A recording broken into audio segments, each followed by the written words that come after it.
So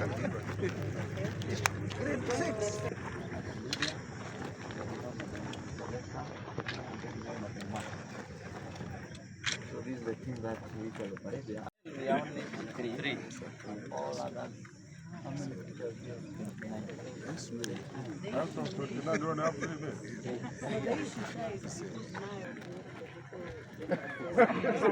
That is why they are labeled because of the difference.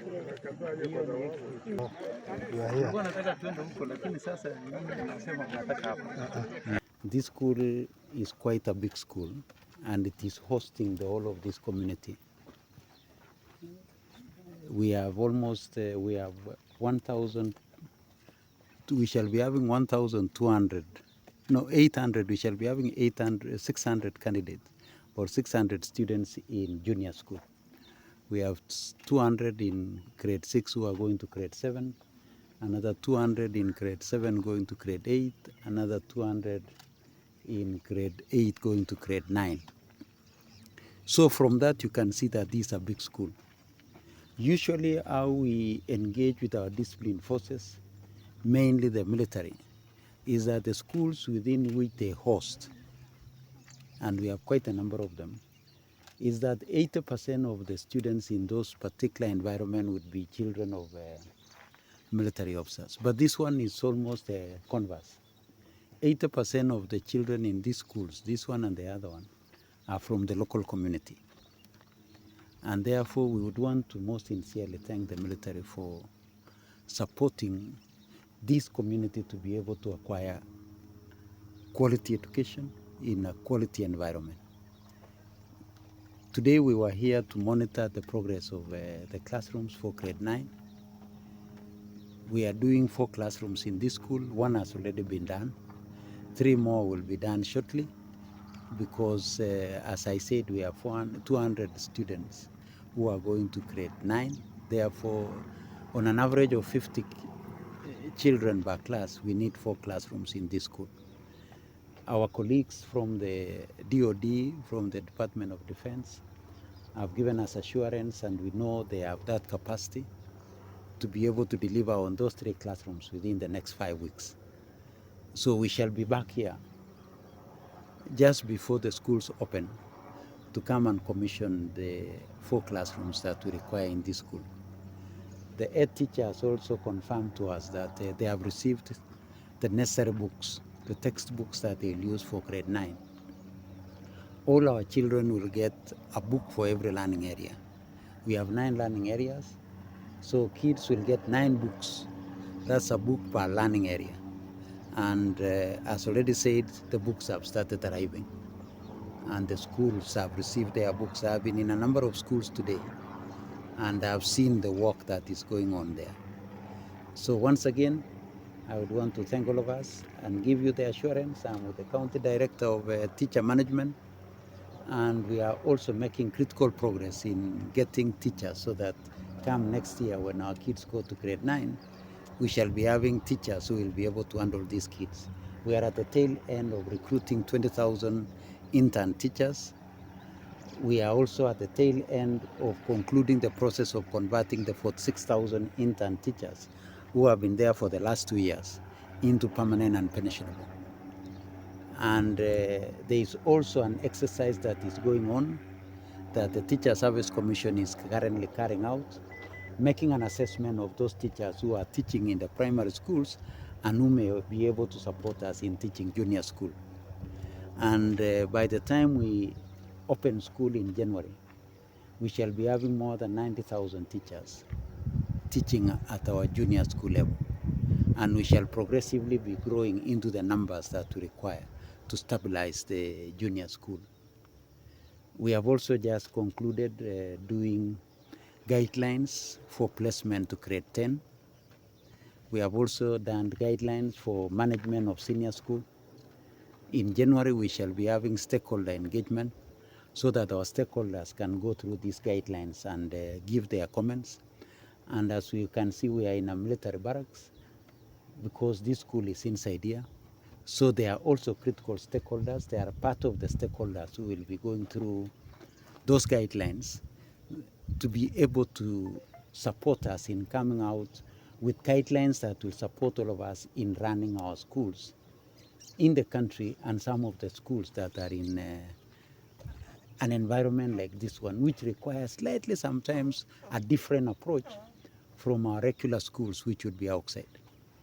This is a disciplined environment, and there will be certain things that as we do the guidelines, they would want us to add those particular things so that schools can be able to run in the way that they adopt into the environment in which they find themselves in.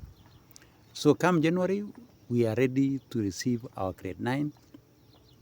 Come January again, we shall be preparing ourselves for grade 10 so that we don't wait up to the last minute. We shall be preparing ourselves for grade 10. We are going to build 1,600 laboratories in our secondary schools, in those schools without a lab. We have 1,600 schools, secondary schools today, who do not have a laboratory. And for them to be adequately prepared for competence-based education, science is a very critical pathway. And we expect every school to have a science pathway. And that is why we shall construct 1,600 labs throughout our schools between January. By April, we want to believe that we shall have finished them so that the teachers in those schools can socialize themselves in those labs so that they will be prepared to be able to run the STEM pathway in January 2026. On quality of classrooms that has been done, I want to thank our teachers, the boards of management, and all our critical stakeholders for the good work that they have done. We have visited quite a number of schools, and the quality of work that has been done has been very good. I would also want to most sincerely thank our teachers, even the process that they went through in identifying the contractors who will be able to build. We've not had any complaint in terms of adherence to the law, the procurement law. So our teachers, mainly those who are running primary and junior school, from this exercise, we have realized that they have the necessary capacity to be able to run such projects. And we are doing 11,000 classrooms, which are at various levels of completion as government, as Ministry of Education. We are also working with the National Government Constituents Development Fund, CDF. We did, government allocated 3.4 billion shillings conditional grant to CDF.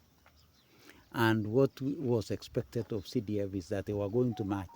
For every shilling that was given as a conditional grant, CDF was to give another shilling. So that in total, CDF is managing 6.8 billion shillings in building 7,000 classrooms. That will take the number of classrooms we shall have done to 18,000.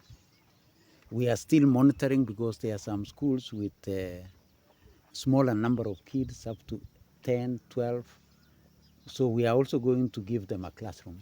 So we are on engagement to add another 2,000 classrooms so that in total we shall be doing around 20,000 classrooms, and which for sure will be able to accommodate everybody. But when we look at the numbers, on a certain number of kids per class, between 20 and 25, we would have needed around 16,000 classrooms. But every child who is in a school requires a classroom. So we shall see how to deal with it. So in issues of quality, I would want to really appreciate the work, the good work that our officers, including the multi-agency team, the Ministry of Interior through the county commissioners and the Ngao team, our own officers in the Ministry of Education, and the school management, the board of management, and our teachers for the good work that they have done. And we have gotten value for money, I can say that for sure, because most of the classrooms were done at less than 1 million shillings. And that in itself is a good value for taxpayers' money.